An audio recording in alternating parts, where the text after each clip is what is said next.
Olá, queridos amigos que nos acompanham aqui no canal do IAG, no Lições para a Eternidade. Sejam muito bem-vindos a este estudo que temos semanalmente da Palavra de Deus, da lição da Escola Sabatina. Estamos estudando duas cartas de Paulo, Filipenses e Colossenses.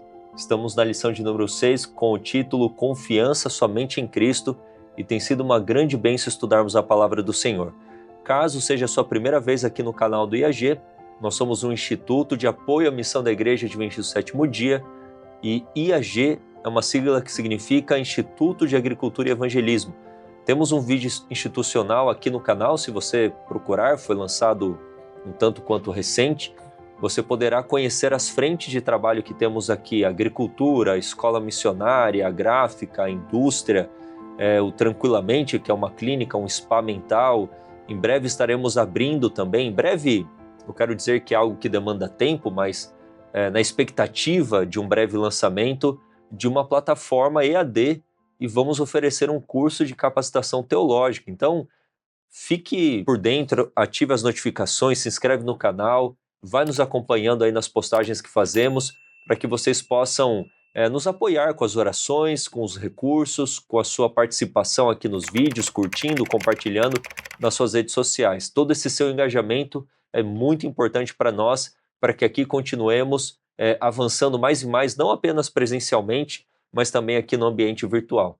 Moses, seja muito bem-vindo. Moses Coutinho, que é diretor da indústria, muito obrigado pela sua presença. Muito obrigado, pastor. Muito obrigado a cada irmão que nos acompanha. Sejam muito bem-vindos mais uma vez e orem para que esta lição seja uma grande bênção, tanto aqui entre nós, como também para vocês aí, para a vida de vocês, pessoal, familiar e para a igreja também. Amém, maravilha. Foi falado e está sendo aqui anunciado no canal a respeito do clube de membros. Você já é membro desse clube, então é uma das maneiras a mais para você apoiar o trabalho que realizamos aqui no IAG. Como somos um instituto, vivemos para pregar o Evangelho, para anunciar a brevidade da vinda de Cristo, e vivemos aqui como obreiros para isso também, nós dependemos, de certa forma, primeiramente, obviamente, de Deus, mas dos recursos que são ofertados para que possamos continuar aqui com a equipe da mídia, com as frentes de trabalho. Então, a parte do clube de membros é uma das maneiras de você estar fidelizado ao IAG, de você estar apoiando de uma maneira mensal, de uma maneira sistemática o Instituto. Para vocês terem ideia, temos cerca de 40 mil membros. Se revertermos desses 40 mil, 1%, 400 pessoas ao clube de membros, a entrada já será muito significativa para nós. O valor mensal é simbólico, é apenas R$ 11,99. Eu já sou membro desse clube de membros, o Moses também, as outras pessoas também. Então faça parte deste clube de membros para que você esteja apoiando sistematicamente esta causa. Temos a indústria, que estamos num processo de construção e regularização. Temos outras frentes de trabalho aqui, o próprio EAD que estamos desenvolvendo, tudo exige recurso e investimento, e essa é uma maneira de você ter acesso ao clube de membros para que você apoie esta causa. E no clube de membros, você pode acessar aqui o vídeo explicando sobre isso, você terá acesso a alguns vídeos exclusivos de seminários, aqui do próprio Lições para a Eternidade.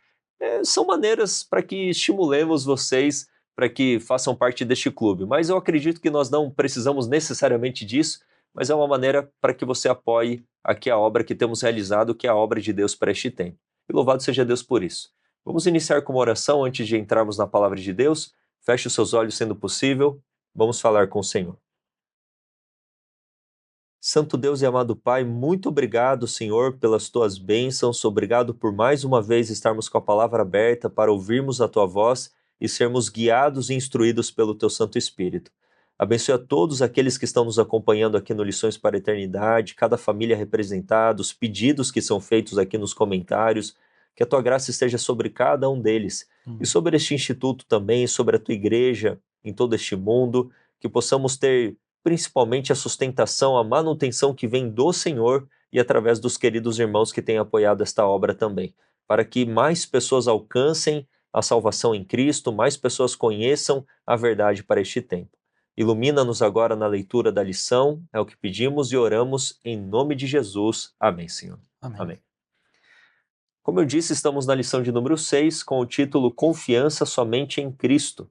E o verso para memorizar está em Filipenses capítulo 3, versos 10 e 11, que diz: O que eu quero é conhecer Cristo e o poder da sua ressurreição, tomar parte nos seus sofrimentos e me tornar como ele na sua morte, para, de algum modo, alcançar a ressurreição dentre os mortos. Então aqui o verso já traz toda a nota tônica da lição, que vem falando a respeito de que o que era mais importante para Paulo era conhecer a Cristo e ser participante dos sofrimentos de Cristo, viver a vida de Cristo, para que de alguma forma em Cristo ele alcançasse também a ressurreição dos mortos. Vamos falar um pouquinho da imagem da lição, como de costume. Nós temos aqui uma pessoa sendo salva num mar agitado, nós temos outras boias, né? Salva-vidas, mas nós temos aqui uma boia no formato, na verdade, de cruz, e essa pessoa agarrando essa cruz para ser salva desse mar de pecado. Como que nós podemos entender aqui essa imagem, Mose? O título vem dizendo confiança somente em Cristo. Uhum. Ou seja, há outras coisas nas quais as pessoas tentam confiar, ou nas quais elas confiam. E quando nós vamos ver o relato de Paulo, aqui nós vamos ver Paulo falando sobre eu poderia confiar nas minhas obras. Isso. Eu era todas essas coisas. Uhum. Mas no fim ele diz o que eu quero é conhecer a Cristo. Uhum. Ou seja, cada boia dessa aqui pode representar uma atitude humana tentando por si mesmo chegar a Deus. As atitudes humanas sendo usadas para se justificar. Então o zelo de Paulo antes poderia ser uma boia dessa, o zelo sem entendimento que ele tinha. A observância estrita da lei que ele achava que salvaria poderia ser uma dessas boias. Mas, para se salvar, para ser salvo, realmente a única coisa que poderia salvá-lo era a cruz de Cristo. É por isso que nesse verso introdutório aqui da lição, ele diz justamente, o que eu quero é conhecer a Cristo. Uhum. Então eu creio que essa imagem é bem clara nesse aspecto. Exatamente. Então essas boias aqui poderiam representar tentativas inúteis humanas pela salvação pelas próprias obras. Exato. Uhum. E nós sempre falamos muito sobre a questão da obras e fé, e a conjunção que nós temos na participação do homem na obra de Deus de salvá-lo. Mas aqui essa lição está especificamente nos mostrando a incapacidade do homem de tomar essa iniciativa. O que recomenda o homem a Deus? O que é que a pergunta não é o que um homem de Deus deve fazer. A pergunta é o que recomenda o homem a Deus, certo? Ou seja, o que o homem deve fazer antes de receber o favor de Deus? Mas eu também poderia dizer, ora, se é um favor, por que eu deveria fazer algo? Por que eu deveria chegar diante de Deus justo e limpo, para Deus então me aceitar? Cristo veio salvar justos ou pecadores?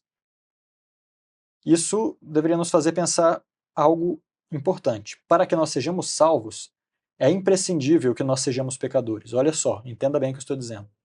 Se você vai ser socorrido de um afogamento, é porque você está se afogando. Exato. E isso aqui é uma coisa dentro da nossa mente, dentro da sua mente. Eu não estou dizendo que você deve pecar para ser salvo. Eu estou dizendo que para ser salvo, você deve ser um pecador. Senão você não precisa de salvação. Ou seja, é o reconhecimento da necessidade que nos capacita a ser salvos. Exato. Não a nossa própria pureza. O pecado, ele existe por si só em nós, mesmo que nós não o percebamos. O que nos salva do pecado é, primeiro, Cristo nos desperta para a percepção do pecado. Então, isso é uma atitude inicial dele, mas ele nos faz perceber. Isso não é obra humana. Percepção de pecado não é obra boa nem ruim, é simplesmente um acontecimento. Você percebeu o pecado, o que você vai fazer ali para frente? Pode ser muitas coisas, mas vamos lá. Primeiro, para ser salvos é necessário que nós percebamos que somos pecadores. Um reconhecimento. Isso. Ou seja, percebemos um problema. O problema é o quê? Estou perdido, sou pecador. Mas o pecado só deixará de ser um problema quando nós vemos que a nossa maldade está patente diante de Deus. Ou seja, Deus olha e não tem como Deus ignorar que nós somos pecadores. Deus não pode simplesmente dizer, não, vamos fingir que isso aqui não acontece. Ou vamos fingir que não aconteceu. Deus não nos salva fingindo que nossos pecados passados não existem. Não existiram. Ou simplesmente falando, agora como você é bom, vamos apagar os seus pecados. Nunca foi assim. Nunca foi dessa maneira. Ele não nos pede para ir a ele limpos. Deus não diz, venham a mim limpos e sigam o meu caminho. Não é esse o chamado de Deus. Para ser sincero, pastor, nós não sabemos nem sequer nos lavar. Essa que é a realidade. Nós não sabemos, nós estamos manchados com uma sujeira que cloro nenhum humano pode limpar. Uhum. Nós devemos ir a Deus como estamos. Amém. Ele é o lavador. Uhum. Olhem só, Malaquias 3, verso 2. Porque ele é como fogo do refinador e como sabão dos lavandeiros. Ele se assentará. Nós nos assentaremos? Ele se assentará como refinador e purificador de prata, e purificará os filhos de Levi e os purgará com ouro e prata, para que possam oferecer ao Senhor uma oferta em justiça.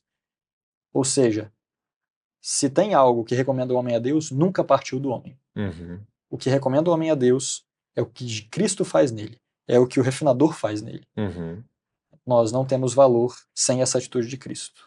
Exatamente. Só uma Muito introdução, bom. né, para Louvado nós seja Deus, entendermos. excelente. Eu fiquei pensando aqui na lição de sábado que a meritocracia, e aqui eu não quero trazer um assunto político, às vezes a gente fala de capitalismo, de comunismo, ou socialismo, e as pessoas acham que a gente já está falando de questões políticas, ou se posicionando de um lado ou do outro. Eu sou do alto, eu não sou nem da esquerda nem da direita. Nós temos que ser de cima, né, do alto.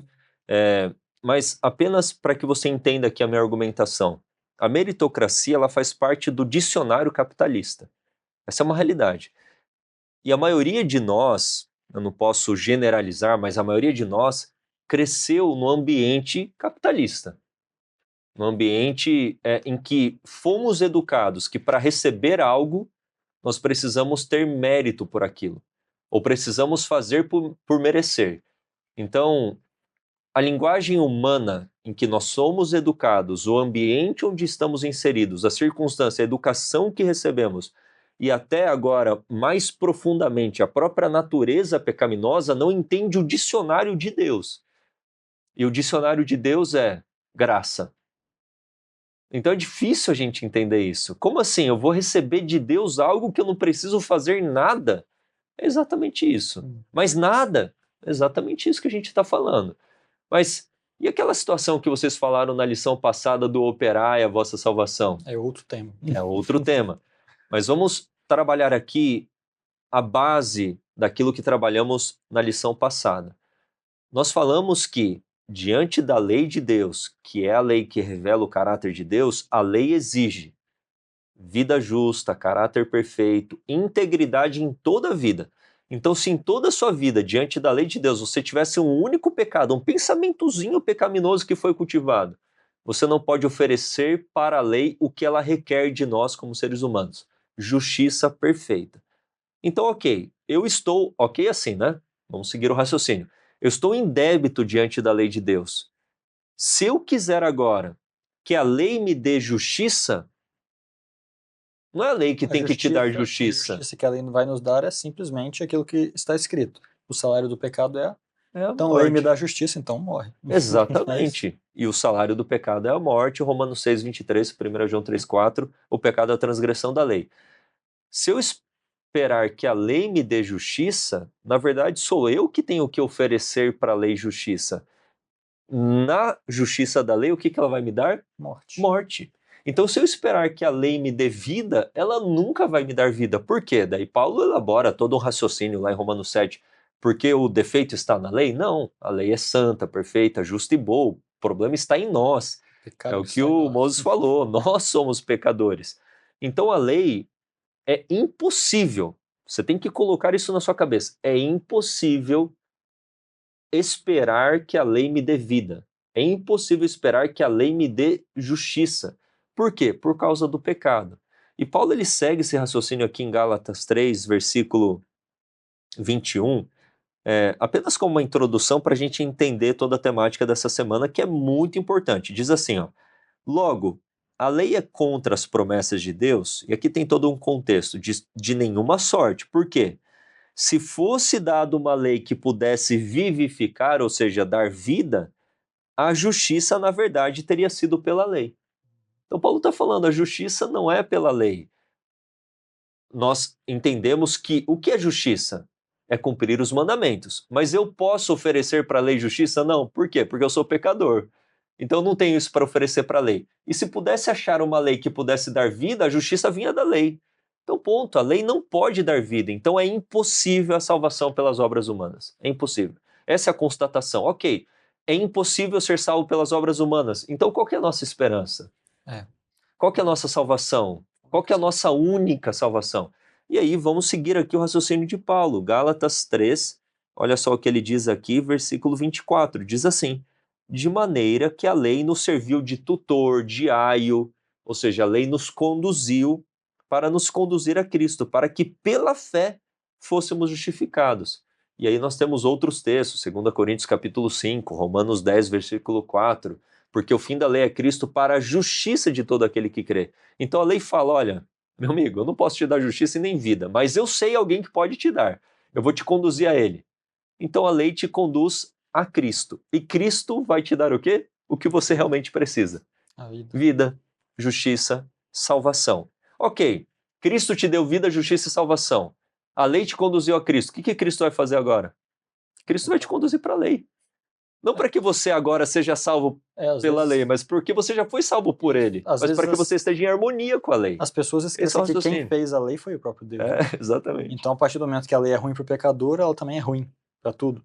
Mas a lei foi criada com dois propósitos, manter a justiça e a vida. Exato. A lei foi feita para manter a vida. Um muro de proteção ao redor. Não para criar vida. Aí que está o ponto.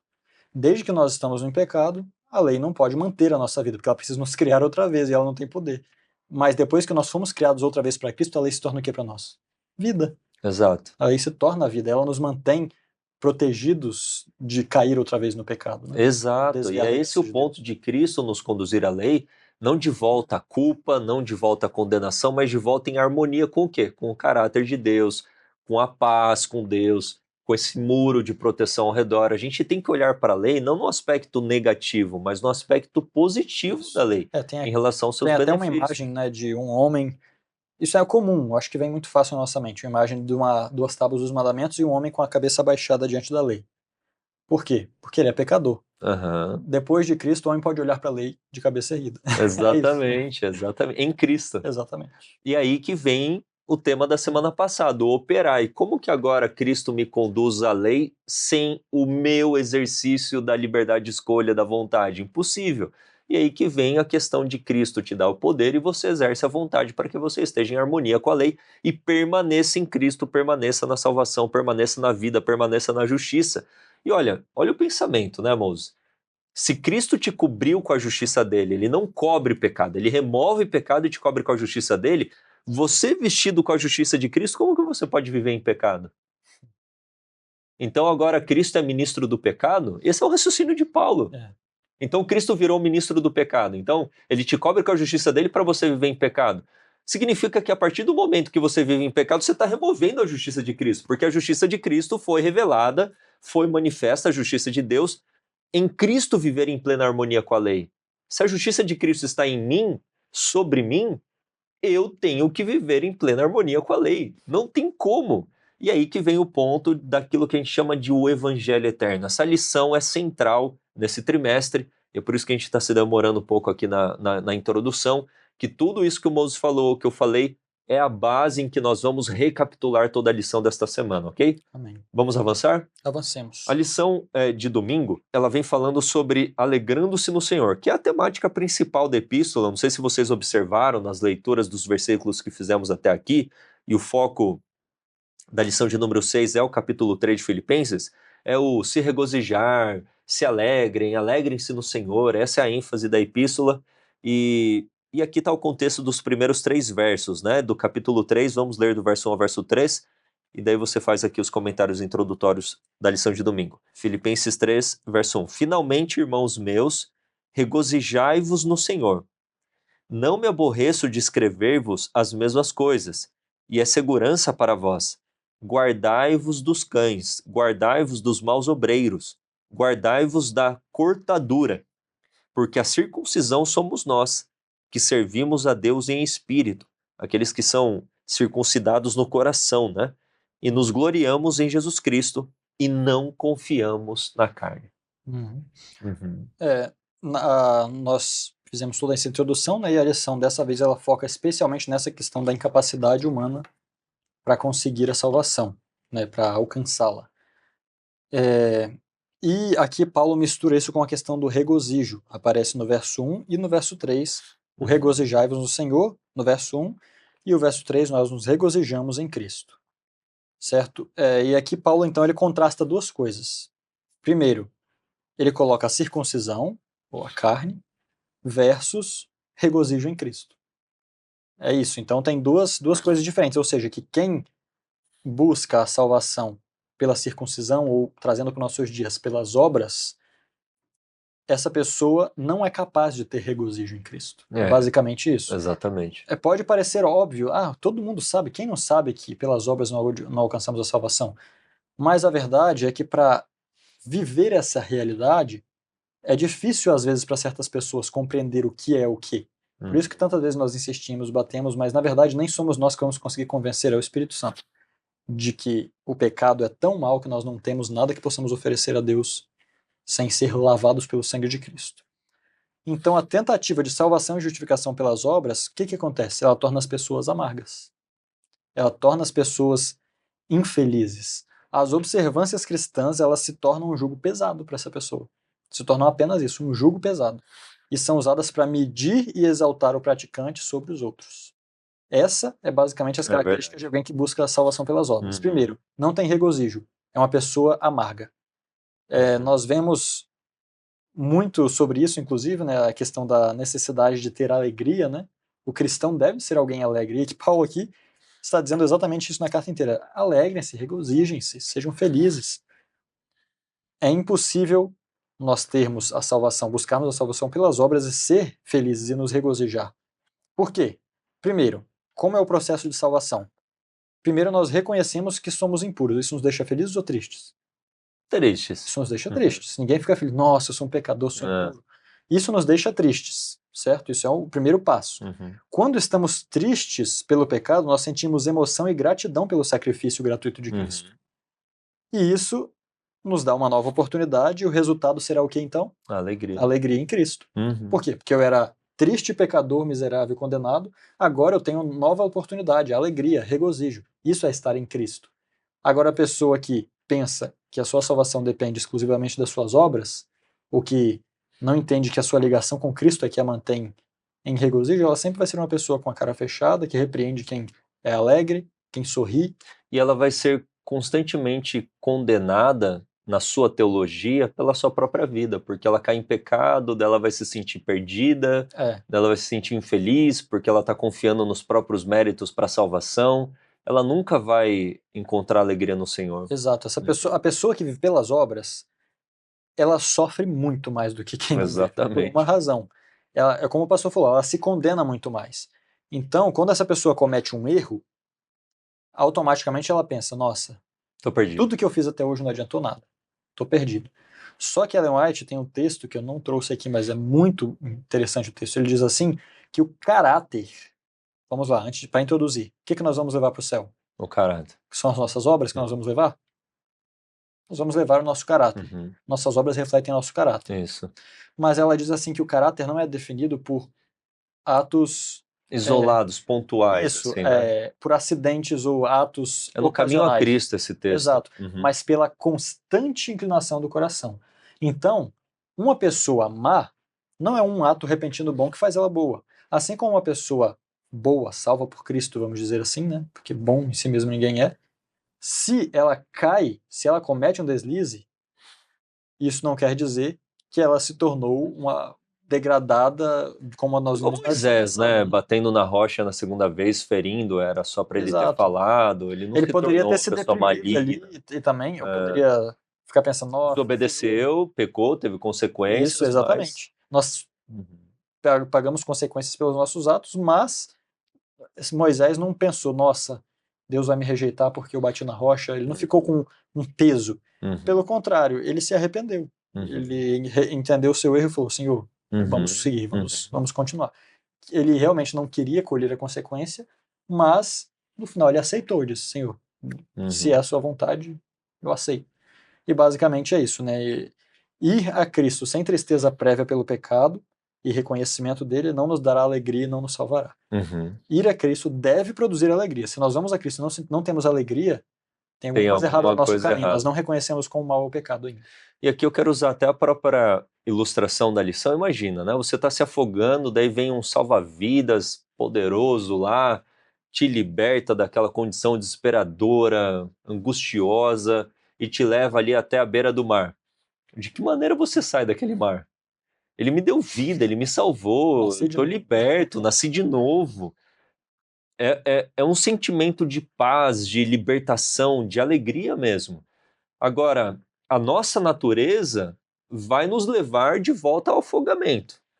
Mas o salva-vidas vai falar: não, vem comigo, eu vou te ensinar a nadar sobre o mar, ou seja, a não se submeter a essas naturezas pecaminosas. Vem comigo que eu vou te fortalecer. É nesse sentido. Então, a pessoa que está lá tentando alcançar essas boias da salvação pelas obras, ela vai ter um constante afogamento. Ela pode respirar um pouco, porque a boia vai dar essa leve sustentação, mas nunca vai tirá-la daquele oceano drástico do pecado, né? Então, ela vai ficar patinando na vida dela. Então, o experimentar a salvação, não a presunção, já fui salvo, mas eu permaneço em Cristo e confio na justiça de Cristo, em todos os méritos de Cristo e o amo de todo o meu coração. E se eu amo, eu quero fazer a sua vontade por amor, eu vou experimentar de fato a alegria. E a alegria vai produzir os frutos da felicidade. Isso vai ser revelado no rosto da pessoa. É, aquele cristão que está toda hora carrancudo, parece que toda hora ele está levando um fardo nas costas, não é a expressão correta do cristianismo. Não é, não estou falando que não passemos por tribulações, que não pode chorar, ficar angustiado, triste, mas a gente tem que expressar um pouco mais a alegria da salvação. Calma aí, você tem um poderoso Salvador que te perdoou, te dá poder para você ser perdoado da culpa, de você ser liberto do poder do pecado, e você está carrancudo por quê? Você está triste por quê? Você está vivendo à sombra da cruz ou à luz da cruz? Então, a gente tem que se apoderar mais das promessas, falar mais das promessas de libertação, da vinda de Cristo, do céu, da vida eterna, desfrutarmos da alegria. E aqui Paulo ele faz uma advertência, moços, antes de avançarmos para a segunda, muito importante, que está aqui no versículo 2. De uma maneira assim, um tanto quanto rara nas Sagradas Escrituras, em um versículo nós temos a mesma expressão repetida 3 vezes. Guardai-vos, guardai-vos, guardai-vos do quê? Guardai-vos dos cães, dos maus obreiros e da cortadora. Da cortadora aqui seria no sentido da própria circuncisão. Que fala mutilação. Da mutilação. O que Paulo está falando? Cuidado com os falsos mestres, cuidado com os falsos ensinos, cuidado com aquelas pessoas que estão pervertendo o evangelho, cuidado com essa tentativa de salvação pelas obras da lei. Se Paulo está falando assim, cuidado, cuidado, cuidado, guardai-vos, se proteja de tudo isso, é que isso é algo muito sério até para nós hoje. Então, no nosso meio, há ainda tentativas de pessoas que vão ensinar, vão querer dizer que esse é o caminho da salvação pelas obras. Ou sabe o que às vezes é pior, Moses? Muitas vezes nós que, em nome de Jesus, estamos pregando a verdade para este tempo, seremos acusados como esses cães. Seremos acusados como esses maus obreiros. Ou seremos acusados injustamente e falsamente como se estivéssemos ensinando para as pessoas a tentativa de salvação pelas obras ou perfeccionismo, e é mentira, tudo uma falácia. Só que existem pessoas que de fato ensinam isso? Existem. Como existem os liberais, existem aqueles que são os extremistas, né? E os extremistas é no sentido daqueles que querem salvação pelas obras, que querem buscar a justiça própria diante de Deus, e isto é tudo uma impossibilidade. Nós temos que ser circuncidados de coração, de mente, né? Sermos novas criaturas perante Deus. Tem pessoas que a vida delas, a presença delas, traz um certo peso, traz um certo até medo, assim. É verdade. Não simplesmente, e a pessoa às vezes confunde isso, a minha santidade acaba afastando as outras pessoas, sendo que ninguém, a não ser realmente aqueles que estavam trabalhando ativamente contra o propósito de Cristo, as outras pessoas que não eram essas, elas se sentiam atraídas. Até os inimigos se sentiam atraídos por Cristo. Exatamente. Agora essas pessoas acham que a santidade vai repelir os outros? Então, Desde onde? Desde quando? com dedo duro, sisuda, condenando, apontando. A pessoa não vive a luz da cruz, ela vive a sombra da lei, né? É algo assim. Isso que Paulo fala. Mas bem, vamos avançar. Vamos avançar. Segunda-feira traz aqui a vida anterior de Paulo. Então, diante dessa argumentação, Paulo está falando, olha, Se tinha alguém que poderia, quem sabe, se gabar de obras da lei, era eu. E qual que era a vida anterior de Paulo? E ele fala aqui, Filipenses 3, 4 a 6, vamos ler. Ainda que também podia confiar na carne, porque a gente esqueceu desse contraste, né, da confiança em Cristo e da confiança na carne. Ele está falando, eu podia confiar na carne, por quê? Se algum outro cuida que pode confiar na carne, ainda mais eu. Circuncidado ao 8º dia, ele não foi apenas circuncidado, ele foi circuncidado ao 8º dia, como a lei previa. Da linhagem de Israel, sangue puro, né? Sangue azul ele. Sangue de Abraão, da tribo de Benjamim. Hebreu de hebreus, segundo a lei fui fariseu, segundo o zelo perseguidor da igreja, segundo a justiça que há na lei, irrepreensível. Olha só que coisa tremenda. Então Paulo está falando assim, ó, se tinha alguém que poderia se gloriar em tudo isso, esse alguém era eu. É. Mas como que ele considerou tudo isso, né? Exatamente. Antes da conversão, Paulo era bom? Paulo fazia o que era correto? O verso 6 diz que ele era irrepreensível. Então, sem Mais repreensão. do que bom. Uma pessoa boa pode até cometer um erro, mas ele era irrepreensível. Ou seja, o que impedia Paulo de chegar ao conhecimento verdadeiro de Deus? Era justamente ele ser irrepreensível. Uma pessoa irrepreensível não tem para onde crescer. Ela não tem para onde sair da sua situação, ela não tem para onde se desenvolver. Ela já é irrepreensível.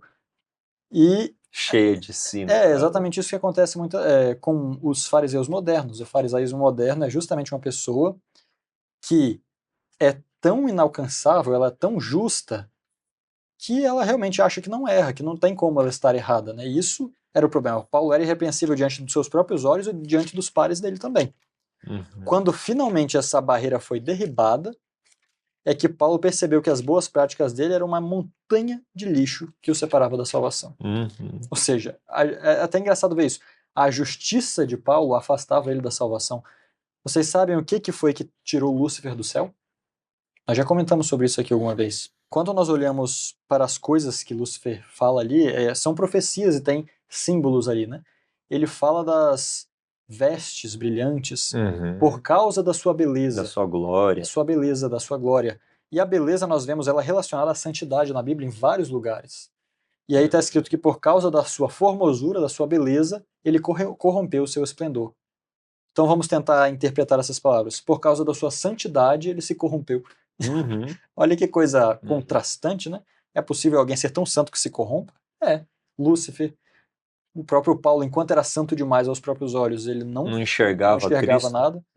Ele teve que literalmente ser derrubado e aquele muro também cair junto para ele poder perceber a sua real necessidade, a sua impureza, quão baixo ele era, e que aquele monte de obras, na verdade, estava tentando tapar aquilo que realmente havia por trás, que era um homem carente de Deus, um homem que sem Deus não poderia se salvar, né?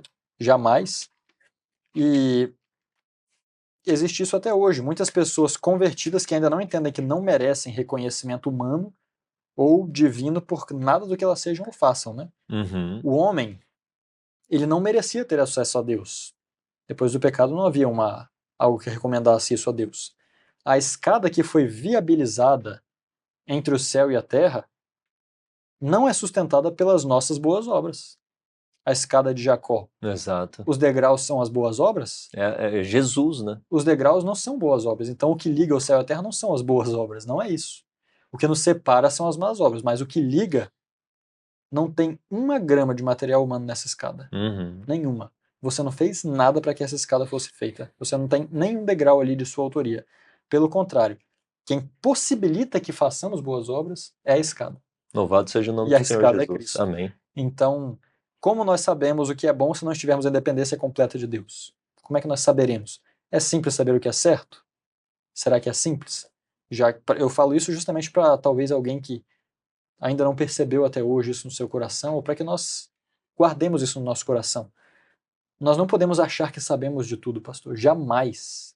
Mesmo que nós tenhamos estudado muito, nós nunca podemos achar que sabemos demais e que não podemos ser ensinados. Isso é a chave para nós nos separarmos de Deus.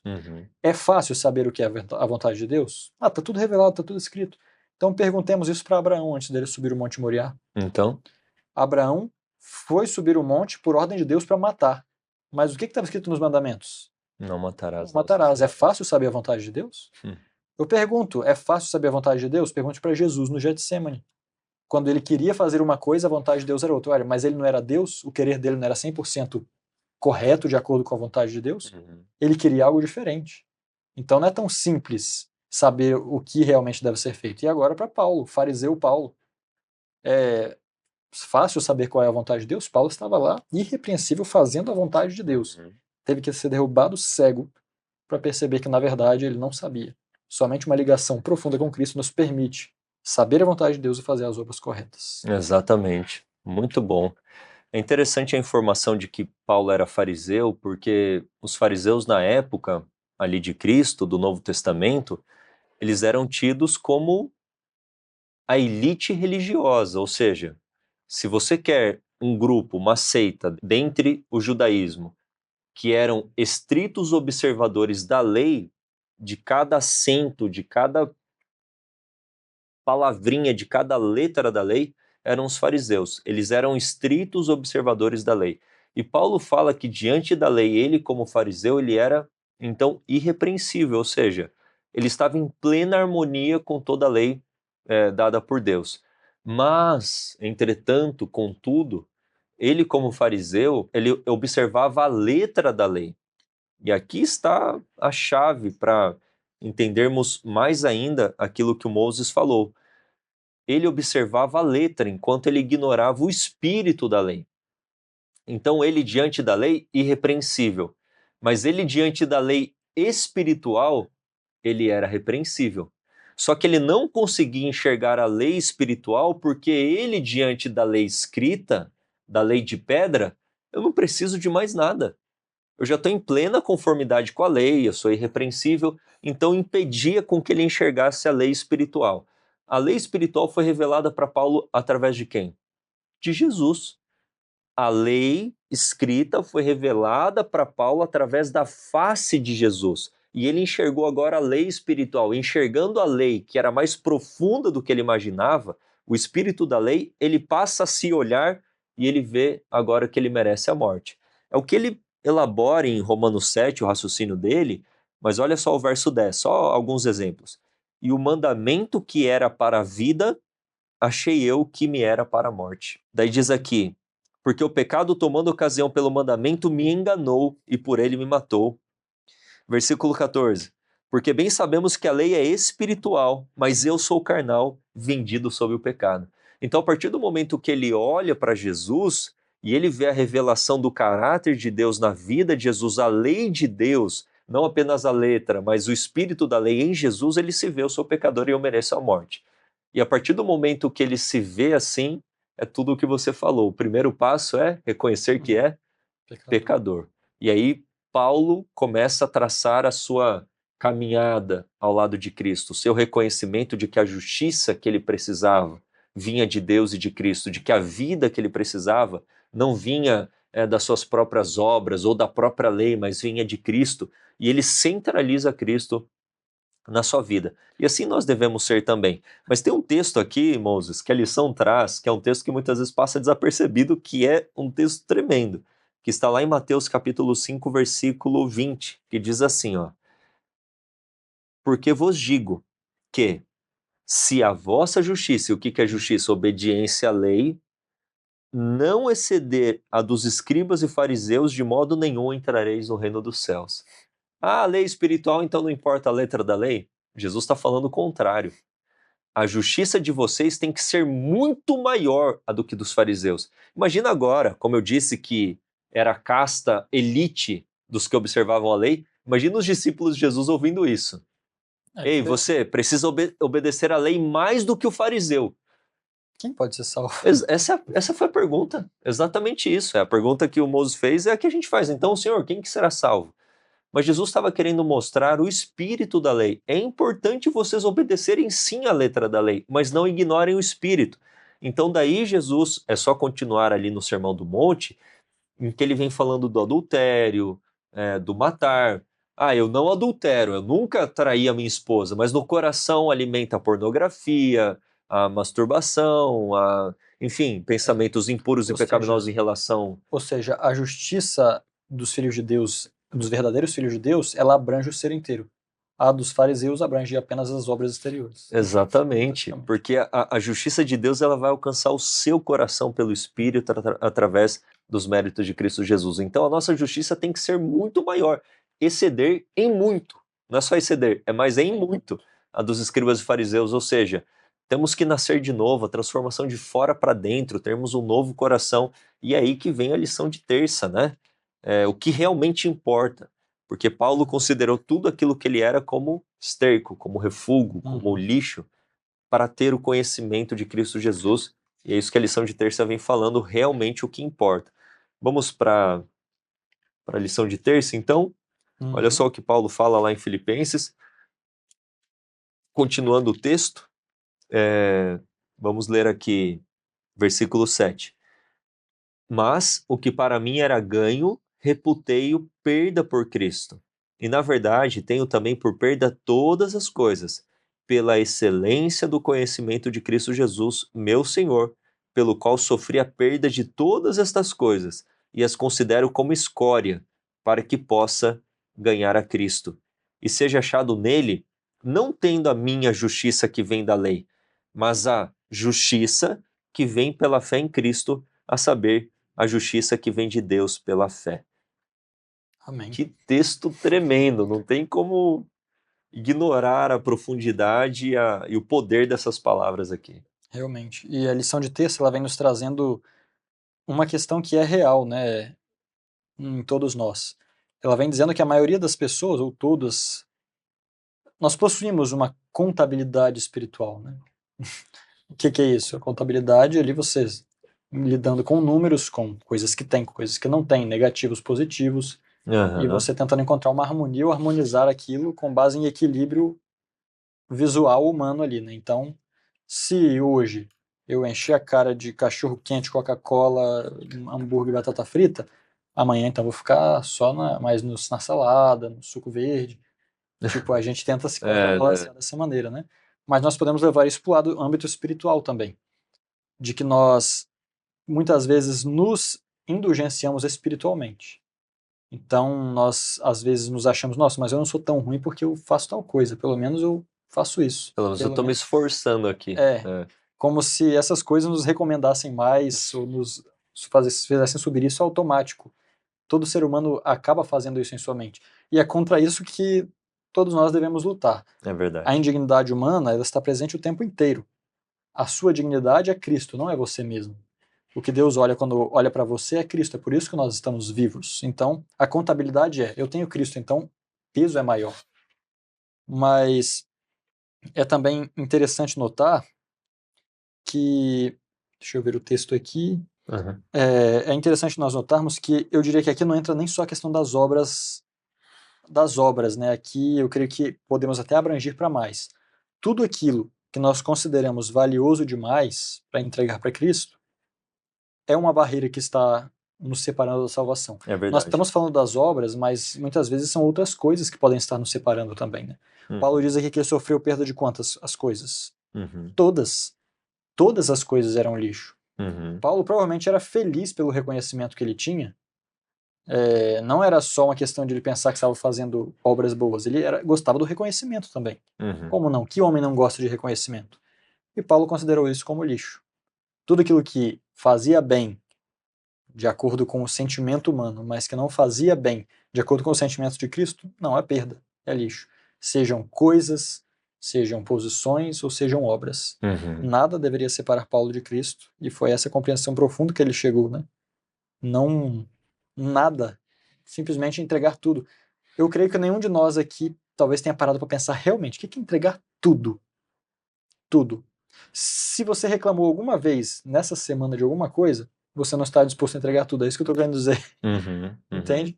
Quando nós entregamos tudo, nem as circunstâncias são contra nós, nada é contra nós, porque nós estamos ao lado de Cristo. Nós entregamos tudo, o que vier foi Ele que permitiu. Exatamente. E foi essa a entrega de Paulo, então realmente Eu fico pensando assim, sempre fazendo um contraste, Moses, entre Paulo e aquele jovem rico.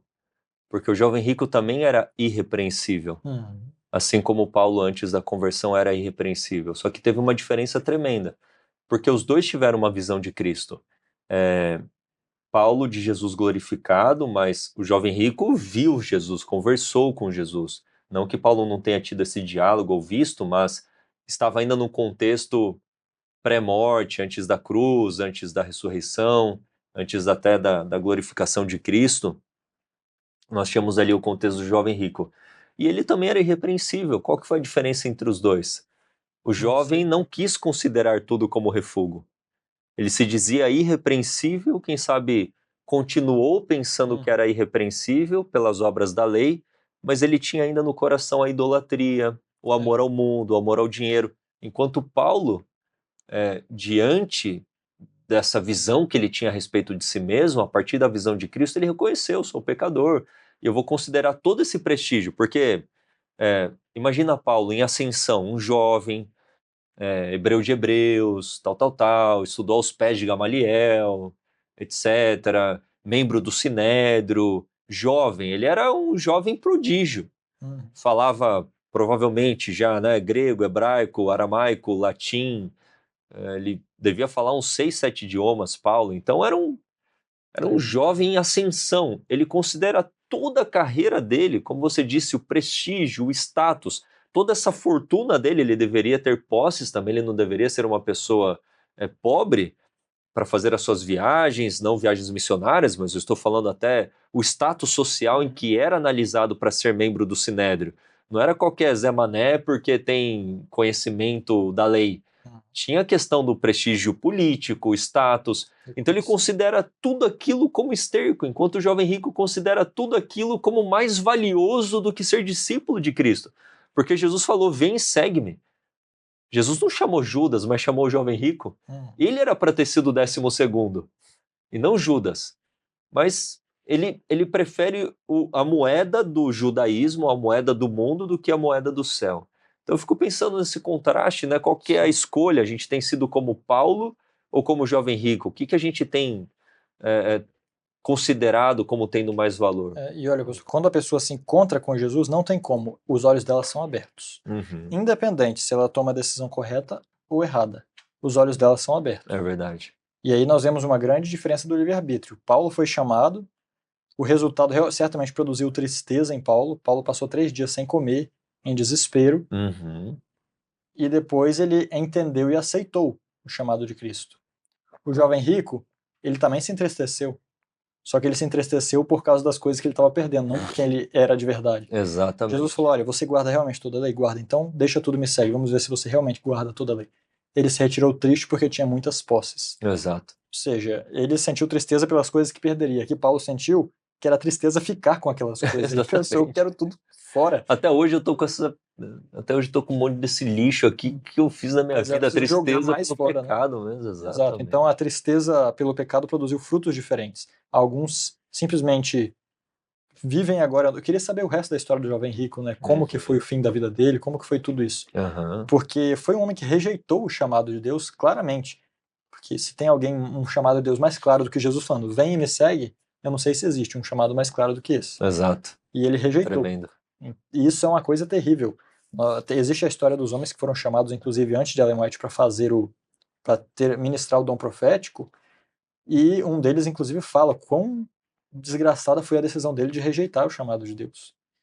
Ou seja, rejeitar o chamado de Deus e considerar mais valiosas as outras coisas nos traz tristeza perpétua o resto da nossa vida. Sim. Enquanto se nós aceitarmos a tristeza de reconhecer o pecado, nós teremos o tema dessa carta, regozijo. Exatamente, amém.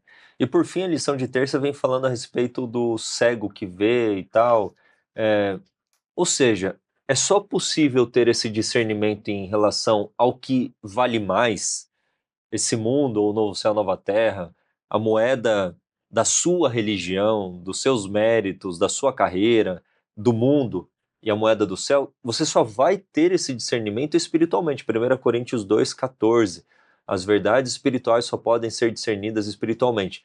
E eu achei interessante aqui as palavras de Jesus em João 9,39, que ele diz: eu vim a este mundo a fim de que os que não veem vejam e os que veem se tornem cegos. Ele estava falando: esse que era cego e foi curado, me vê como Cristo. Vocês que enxergam são cegos porque não me enxergam como Cristo. Eu fiquei pensando na vida de Paulo, porque olha, Paulo ele era um dos que viam, mas teve que se tornar cego para que na sua cegueira ele pudesse enxergar.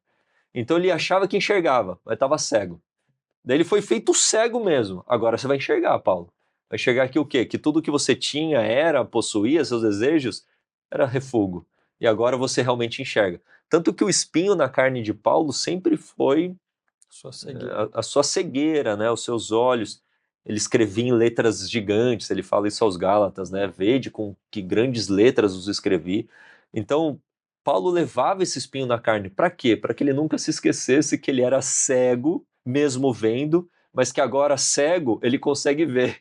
Ver Agora o ele vê quê? mesmo cego. Exatamente, Paulo, a minha graça te basta. Você me vê agora, você vê a minha justiça, sua vida está centrada em mim. Louvado seja Deus, a minha graça te basta. Então você que pensa que vê, então veja de fato, não com esses olhos, veja com olhos espirituais para ver a grandiosidade do caráter de Cristo e da sua justiça também. Amém. A lição de quarta é o centro aqui da lição, né, que a gente trabalhou bem na introdução, mas vamos falar aqui novamente alguns tópicos a respeito da fé de Cristo, porque nós não temos que confiar na carne, temos que confiar em Cristo, e a ênfase aqui está no versículo 9. E seja achado nele, ou seja, seja achado em Cristo, não tendo a minha justiça que vem da lei, ou seja, ele tinha coisas corretas que ele fazia perante a lei, mas pecado também, mas a que vem pela fé em Cristo, a saber, a justiça que vem de Deus pela fé.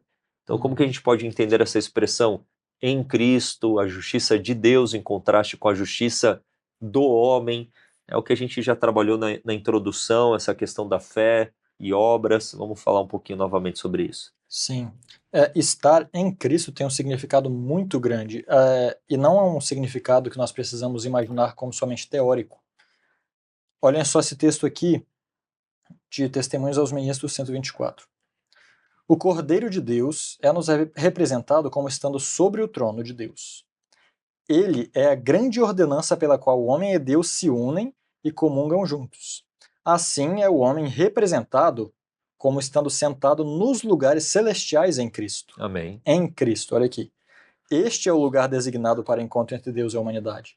Então Deus nunca vem, Jesus já veio até nós, se humilhou, mas hoje não é mais assim que nós encontramos Deus. Não é Deus vindo até aqui se humilhando.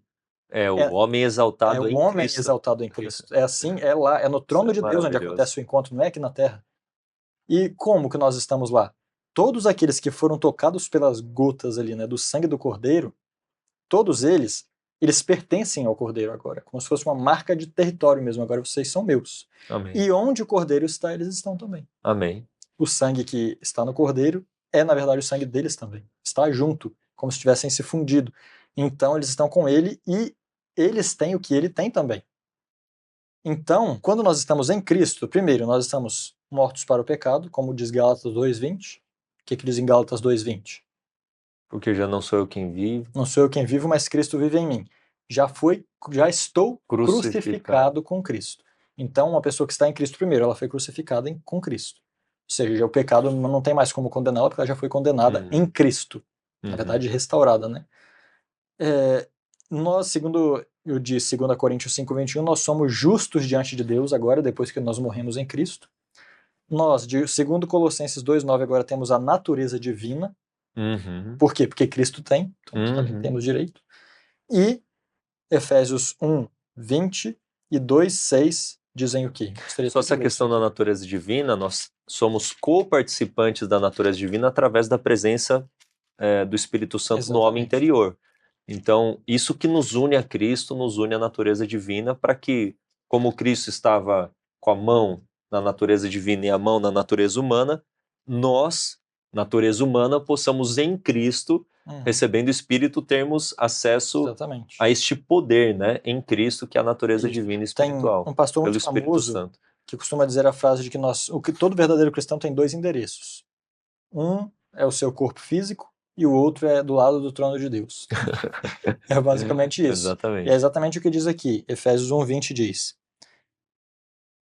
que manifestou em Cristo a suprema grandeza do seu poder quando o ressuscitou dos mortos e o colocou à sua própria destra nos lugares celestiais. Uhum. Então, onde nós estamos? A destra de À Deus. destra de Deus, nós estamos no céu à destra de Deus. E o capítulo 2, verso 6 diz: E nos ressuscitou juntamente com ele e nos fez assentar nos lugares celestiais em Cristo Jesus. Isso é Então, tremendo. tudo que Jesus tem, nós também temos. Nós temos direito a tudo que Jesus tem direito.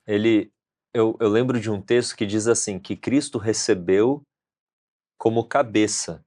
Ou seja, se nós somos o seu corpo e ele recebeu como cabeça, tudo o que ele recebeu para dar. Então, todos os privilégios de Cristo, todo o poder de Cristo, aqui traz tudo. essa ideia. Exatamente, esse é o contexto. Tudo que Cristo recebeu, ele recebeu para dar. Tudo que é de Cristo é nosso.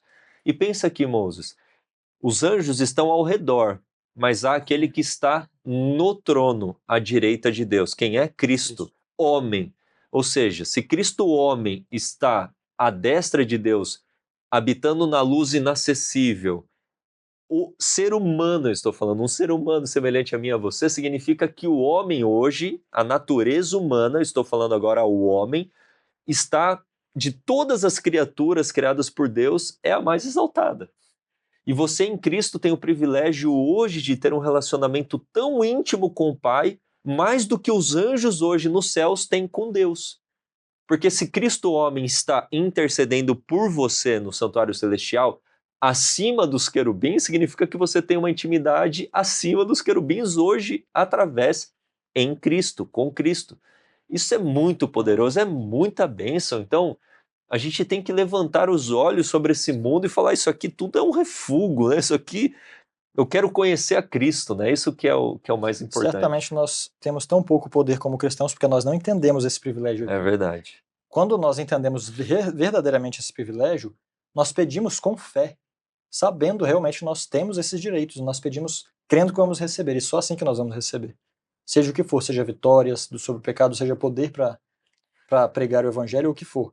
Mas o fato é, todas essas coisas são devidas e graças a Cristo. Amém. Não a nossa justiça. Na verdade, tem até uma frase que acabou me vindo à mente enquanto estava estudando essa lição. A justiça própria, ela é tão imprópria que nem deveria ser chamada de justiça. Basicamente é isso. Uma justiça que não justifica, ou seja, humana, não é verdadeira, né? O nome dado na Bíblia, inclusive... A justiça própria é tão imprópria que nem deveria ser chamada de justiça. Exato. Excelente. Uma justiça que não justifica, ela não é verdadeira, tem até um nome na Bíblia. Qual é o nome da justiça humana na Bíblia? Trapos de imundícia. Trapos imundos. Após aprender e reconhecer tudo isso, então nós estamos capacitados a viver pela fé. E nós vamos ler, eu quero ler aqui da lição, o que ela também diz que é fé. E aqui é a fé de Jesus. Qualifica a fé, né? Olha só o que diz aqui, eu achei muito interessante esse texto da lição. Sim, pode ler. Lê todo esse parágrafo que eu achei muito importante. No entendimento de Paulo, ter uma justiça própria não é de fato justiça, pois a lei não é capaz de dar vida. Somente Cristo pode fazer isso por meio da fé. E não se trata de qualquer tipo de fé. Afinal, até os demônios creem e tremem. A única fé que salva é a fé de Cristo. Apocalipse 14:12. Exatamente, não a fé em Cristo. Somente a fé dele obedeceu plenamente. E tem o poder de obedecer. Ou seja, só a fé de Cristo tem poder de obedecer, nem a nossa fé. E aqui ela traz que a palavra grega traduzida como fé também significa fidelidade. Exato. Então não é uma fé, a fé a gente tende a pensar na fé só como um pensamento e assentimento. Então eu creio, amém. Mas fé também é fidelidade. Então a fé de Jesus é a fidelidade de Jesus. Exatamente. É a crença tão real, tão verdadeira que ela produz uma ação. Ela obediência produz a obediência e a fidelidade. Portanto, se estamos em Cristo e Ele vive em nós, vivemos por sua fé, expressa por meio da nossa fé nele. Eu queria mudar essa frase no final por fidelidade, porque diz assim, portanto, se estamos em Cristo e Ele vive em nós, vivemos por sua fé, ou seja, sua fidelidade. Vivemos pela sua fidelidade, mas diz aqui, expressa por meio da nossa fidelidade nele. Então é interessante nós lermos dessa forma também. Apenas 2 textos que eu considero assim dentro dessa temática, 2 textos maravilhosos. Um está aqui na própria lição, que está em 1 Coríntios 1,30, que diz: vocês são dele, em Cristo Jesus, o qual se tornou para nós, da parte de Deus, sabedoria, justiça, santificação e redenção. Ou seja, o estar em Cristo envolve todo o plano da salvação. Ele nos dá sabedoria através da sua palavra para entendermos a nossa condição e a nossa profunda necessidade de Cristo, a nossa justificação pela fé em Cristo, a santificação pela fé em Cristo, a glorificação também pela obra de Cristo em nós, até a redenção completa, que é a obra da glorificação. Então, e aqui é o segundo texto que eu quero ler, Romanos 11, verso 36. Olha que verso lindo esse, moço. Porque dele, e por ele, e para ele são todas as coisas. Glória, pois, a ele, eternamente. Amém. Amém. Então, tudo é dele, por ele, com ele. A obra é dele. E nós temos que entender isso, enfatizarmos isso. Essa é a terceira mensagem angélica. Eu não sei se você já fez esse estudo, mas essa é a mensagem que vai encher o mundo com a glória de Deus, que é o que a lição de sexta-feira vem trazendo, e já vou até puxar esse gancho aqui, que diz assim: os últimos raios da luz misericordiosa, a última mensagem de graça a ser dada ao mundo, é uma revelação do caráter do amor divino. Então, qual que é a última mensagem? Uma revelação do caráter do amor divino. Mas olha só como que continua. Os filhos de Deus devem manifestar sua glória, que é o seu caráter. Revelarão em sua vida e caráter o que a graça de Deus tem feito por eles. Então, a última mensagem, na verdade, é a manifestação do caráter de Deus através da igreja, através dos filhos de Deus. Essa é a última mensagem, que não será tão e somente pregada, mas será vivida.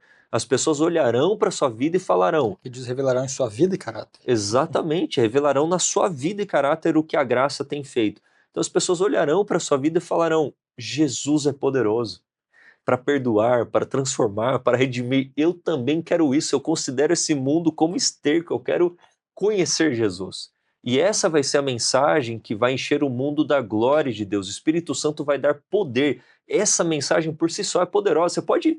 Eu tenho certeza que você está assistindo essa recapitulação e falando: essa recapitulação está poderosa. Por quê? Não é um comentário, porque a mensagem é poderosa. Ela é a verdade presente, é a mensagem para este tempo. É a terceira mensagem angélica. Então nós devemos conhecer esta mensagem na teoria, mas principalmente na prática, e a teoria e a prática unidas, elas serão a última mensagem a ser dada a todo mundo, revelando na nossa vida, no caráter, o que a graça de Deus tem feito por nós. Louvado seja Deus por isso. Amém. Quinta-feira, vamos aqui partir para o fim, estendemos um pouco mais de 1 hora, faz parte, nos empolgamos, uma lição tão maravilhosa como essa. Só uma coisa, conhecer a Cristo. E aqui é do verso 10 ao verso 16, vamos ler aqui o que diz. Verso 10, capítulo 3. Filipenses: para conhecê-lo e o poder da sua ressurreição e a comunicação de suas aflições, sendo feito conforme a sua morte, para ver se de alguma maneira eu possa chegar à ressurreição dentre os mortos. Não que já a tenha alcançado, a ressurreição, ou que já seja perfeito neste sentido de glorificado, mas prossigo para alcançar aquilo para o que fui também preso por Cristo Jesus. Irmãos, quanto a mim, não julgo que o haja alcançado, mas uma coisa faço, e é que, esquecendo-me das coisas que atrás ficam e avançando para as que diante de mim estão, prossigo para o alvo, pelo prêmio da soberana vocação de Deus em Cristo Jesus. Por isso, todos quantos já somos perfeitos, sintamos isto mesmo. E se sentis alguma coisa de outra maneira, também Deus vô-lo revelará. Mas, naquilo a que já chegamos, andemos segundo a mesma regra e sintamos o mesmo. Então aqui, quais são os pontos? Como que podemos conhecer a Jesus? A lição vem trazendo aqui os meios para conhecermos a Jesus. E o quão importante é não vivermos presos ao passado, mas continuarmos avançando para finalizarmos essa carreira que Cristo está nos chamando a percorrermos. Vamos trabalhar um pouquinho aqui na lição de quinta. Sim, especificamente falando sobre essa questão de avançar, de não ficar presos no passado, isso é uma regra em tudo na vida, né? Até na questão emocional, pessoas que ficam presas no passado são deficientes, emocionalmente falando, não têm capacidade de avançar, de crescer, de progredir. Então, o reconhecimento do pecado, ele não deve afligir constantemente a vida do pecador. Ele tem que ter o seu impacto inicial, Também a acho minha assim, necessidade penso de assim Cristo. também. Aham. Mas após o reconhecimento, o pecador deve avançar rumo ao alvo. Ele foi justificado, agora ele não vai ficar pensando nos pecados passados que eu já fiz e meditando. Tem até gente que gosta tanto de falar sobre os pecados passados que você não sabe se ela está tentando viver a nova vida É. ou Ou se se ainda tá está com a triste cabeça. porque abandonou o pecado, né? Pois é, É. então, Paulo mesmo, ele poderia também se demorar nos seus erros. Depois que ele reconheceu quão más eram as suas atitudes ali, especialmente contra a igreja, ele poderia ficar pensando nos seus ataques ao cristianismo, a inutilidade das obras anteriores dele, como Por se mais que fosse ele não ficar alimentando é diferente de esquecer totalmente, porque isso. ele tinha. Sim, é exatamente nisso que eu quero chegar. Ele usava esses erros passados como instrução. Então ele olhava para trás e dizia: vou vigiar isso aqui. Isso aqui é uma coisa realmente que causou impacto, mas outra coisa é você travar É e verdade. ficar ali parado rodeando aquele problema como se Cristo não tivesse poder para resolvê-lo, ou se ele não fosse amoroso o suficiente para te perdoar, ou qualquer outra coisa nesse sentido. Né? Tem que se entregar a Cristo e andar rumo ao alvo supremo, o alvo de conhecer mais a Cristo. Quanto mais nós conhecemos a Cristo, mais coisas ruins nós vamos ver. Se nós focarmos na única que nós vemos, nós não vamos crescer, né?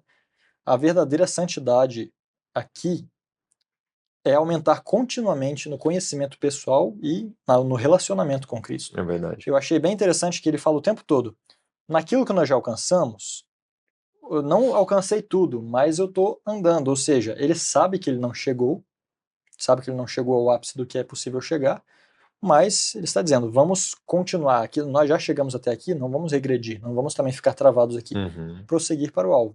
Eu acho até interessante, não quero muito desviar o foco, mas quando Paulo fala aqui em um momento que já somos perfeitos, fica meio, então, peraí, então ele Mas era ele não perfeito? é, mas daí é. Uhum. Exatamente. É aquilo que nós já comentamos uma vez, na caminhada cristã, a perfeição, ela não é, a pessoa não é salva quando ela alcança a perfeição absoluta, não é esse o ponto. Porque se fosse assim, uma pessoa que se converteu e está apenas há 2 meses convertida e morre, ela vai ser salva ou não? Ela estava perfeita ou não? Uhum. O que é ser perfeito? Ser perfeito é andar naquilo que Deus está te mostrando claramente para você deixar. É isso Então, mesmo. vi isso, vamos avançando, vamos avançando. A perfeição é degrau por degrau. Então, é como se O perfeito pode ser aperfeiçoado em. isso. Aham. É o verso 16, né? Mas naquilo a que já chegamos, andemos segundo a mesma regra e Exato. sintamos o Isso mesmo. deveria nos fazer, inclusive, ver com olhos misericordiosos os outros também. A caminhada cristã na qual Paulo parece estar falando, está falando de avançar, avançar rumo a um alvo, como se o alvo estivesse lá. E a pista se chama santidade. A pista, a santidade não é o alvo é conhecer a Cristo, conhecer a Cristo. Uhum. Isso vai produzindo santidade, mas existe um caminho no qual isso vai acontecer. Vai ter gente aqui, gente aqui, gente aqui. Uhum. Todos eles estão no mesmo caminho. Tanto é que Paulo saudava as igrejas como? O que Paulo dizia? Colossenses 1 verso 2. Aos santos e fiéis irmãos que estão em Corinto. Ora, Uhum. em Colosso, ele chamava a igreja inteira de santos. Uhum. Será que ele poderia dizer a mesma coisa hoje? Será que nós podemos?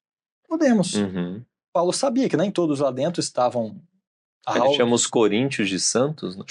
Todos ele chama de santos. Então eu pergunto, quem somos nós para julgar os outros se Paulo chamava todos de santos? Uhum.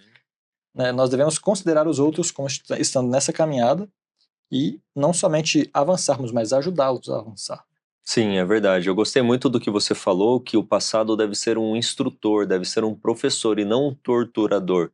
Ou seja, eu olho para o passado e vejo o que eu devo fazer diferente no presente e como eu quero me comportar no futuro. Tanto que quando você está dirigindo um carro, o retrovisor ele é pequenininho, o para-brisa ele é gigante. Ou seja, o seu alvo tem que ser sempre maior do que o seu passado. O seu passado tem que ser mantido em vista, mas menor do que aquilo que está diante de você no presente e no futuro. Então, o que estava diante de Paulo no futuro?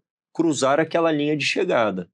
Ou seja, ser redimido completamente por Cristo Jesus, chegar ao ponto da glorificação, daquilo que ele chama também às vezes de redenção, de ser neste sentido perfeito, daquilo que é corruptível, se transformar em incorruptível, do que é carnal, espiritual, da glorificação de fato. Mas Paulo ele está falando também de uma outra perfeição, ele está falando da perfeição desses estágios, de viver aquilo que Deus já nos revelou. E eu fico pensando nessa estrada, às vezes eu estou dirigindo numa pista, e daí eu estou lá com o meu carro modesto, e daí passa um carrão, e às vezes passa um carro mais velho, mas está todo mundo indo para o mesmo lugar. Se o camarada tá com uma Ferrari, um Fusca, tá todo mundo... Imagina, eu olho para o lado e fico comparando o meu carro com o do outro. A questão é que aquele carro vai te levar até lá. Então, os carros são a nossa vida, né? Você não tem que se comparar a ninguém. Todo mundo tem pontos fracos e pontos fortes. O importante é todo mundo olhando para o alvo da soberana vocação em Cristo. Que todos usam o mesmo combustível também, né? Exatamente. E combustível... Exatamente. O carro velho, podre, caindo aos pedaços, está sendo abastecido com o mesmo combustível da Ferrari, da Lamborghini e assim por diante. Exatamente. Então, o foco deve estar, como diz aqui a lição, exclusivamente no que está à frente, o prêmio celestial que nos aguarda. E como que podemos conhecer a Cristo para que nós tenhamos isso em mente? É a palavra escrita, diz aqui a lição, é tomando parte nos seus sofrimentos, é avançando para o alvo, é mantendo a perseverança, aquele que perseverar até o fim, esse será salvo. Então não fique preso ao passado, olhe para frente, avance, o tempo está presente, o tempo é um dom de Deus. Se a porta da graça está aberta, se você está vivo, está respirando, é porque existe oportunidade. Avança, avança, avança, avança. Até quando? Até cruzar a linha. E o corredor é assim, ele não se importa com o que ficou para trás, ele só corre. E vai, vai, vai, vai, vai, e o alvo dele é cruzar a linha de chegada. Então o nosso alvo deve ser assim também, sabendo que Jesus já trilhou esse caminho e ele é o autor e consumador da fé. Estando nele, em Cristo, com Cristo, perseverando, ele vai nos dar poder para cruzarmos esta linha de chegada. Amém. Vamos aqui para as considerações finais. Moses, muito obrigado, essa lição foi maravilhosa, a recapitulação. Vamos então terminar aqui com considerações finais. Sim. Satanás ele tenta o tempo inteiro nos enganar, como nós falamos no começo, ou para um fanatismo ou para um liberalismo extremo. No liberalismo, muitas vezes se aposta da justiça de Jesus como se fosse tudo aquilo que vai o salvar é a justiça de Cristo. Portanto, eu vou apenas deixar que ele me salve e não vou fazer nada. O outro lado, Satanás tenta nos fazer pensar que somos nós que estamos andando ali ou caminhando meio que sozinhos, né? E assim ele consegue desanimar. Mas, na verdade, o ponto de equilíbrio sempre está no meio, né? E Cristo nos salva, ele é o autor da nossa fé, ele nos conduz na fidelidade, como nós lemos aqui, até que ele chegue à consumação da nossa fé. Então, o meu chamado para todos os irmãos é que estejamos dispostos o tempo inteiro a reconhecer que precisamos de alguém que nos guie. Amém. Nós precisamos. Ninguém sozinho, ninguém consegue chegar ao céu. Por mais que Jesus tivesse morrido por você, se ele só morresse e falasse, agora vai lá, nós nunca chegaríamos sozinhos. Uhum. Assim como também, Jesus não vai nos arrastar para o céu. Exato. Ou seja, busquemos mais conhecer a Jesus, assim como Paulo. Nós vemos que o alvo supremo de Paulo era conhecer mais. Uhum. Então ele falou, eu perdi todas as coisas porque eu quero conhecer mais a Cristo. Amém. É isso que impele o cristão rumo ao alvo verdadeiro. Amém. E que essa seja a sua atitude a partir desse dia. Amém. Louvado seja Deus. E a lição de sexta traz uma pergunta, né? É possível ser salvo sem obras? É impossível. Mas é possível ser salvo pelas obras? É impossível. Mas como assim? Ninguém será salvo sem obras, mas sem obras ninguém será salvo. Só pelas obras. Né? No sentido de que, pelas obras, ninguém é salvo, mas sem obras, ninguém é salvo, porque todo salvo vai demonstrar na vida obras em Cristo. É o que diz Efésios 2, versículo 10. Fomos feitos em Cristo Jesus para que Deus operasse em nós boas obras. Ou seja, é impossível ser salvo pelas obras da lei, mas sem obras ninguém será salvo, porque se Cristo vive em mim, eu vou revelar as obras da lei na minha vida, conformidade com a lei. Então é esse ponto um tanto quanto paradoxal que às vezes as pessoas não entendem, que puxam de um lado ou do outro. Mas a suma de tudo é, conheça Jesus de todo o seu coração, conhecimento prático, experimental, e não apenas um conhecimento teórico. E conhecereis a verdade vos libertará. E a verdade é Jesus, e o temos que ter como o mais importante, o mais precioso da nossa vida. Jesus é tudo para nós. Você gostou desta recapitulação? Deixa seu like, compartilha nas redes sociais, deixa aqui nos comentários a sua participação também, que é muito importante. Vamos finalizar com uma oração? Vamos orar. Pai bendito e amado que habita no céu, nós agradecemos a Ti pela Sua bondade e misericórdia para conosco, pela Sua iniciativa de descer do alto para nos salvar. Amém. Nós Te pedimos que abra os nossos olhos, tira da nossa frente, tira daquilo que nós possamos ver como bom, mas que pode estar nos afastando de Ti, Amém, Senhor. para que então possamos ver realmente a Sua pureza, a Sua santidade, a Sua bondade, e que isso produza em nós então a mesma fidelidade que Paulo. Te pedimos que abençoe cada um dos irmãos que nos escutam. O Senhor conhece as necessidades tanto espirituais como físicas, financeiras, emocionais, e o Senhor é o Deus que resolve todas as situações. Amém. Mas sabemos que, embora muitas vezes não as tenhamos resolvidas, talvez sejam elas que nós necessitamos. Pois Paulo, passando por tantos sofrimentos, sempre foi grato a Ti, e pedimos que nos dês o mesmo sentir, que nos dês o sentir que houve também em Ti. Em nome de Jesus. Amém. Amém, Senhor. Graças a Deus. Amém. Muito obrigado, Moses. Obrigado vocês que nos acompanharam até aqui nesta recapitulação desta lição central deste trimestre. Sendo possível, assiste mais de uma vez este vídeo para que fique internalizado, enraizado no seu coração esta verdade que é a verdade para este tempo. Que Deus abençoe a sua vida. Aqui finalizamos mais um Lições para a Eternidade, seu estudo semanal da lição da Escola Sabatina. Semana que vem estaremos aqui novamente no canal do IAG, seu canal da verdade presente também. Que Deus abençoe a todos nós, em nome de Jesus. IAG, juntos avançaremos.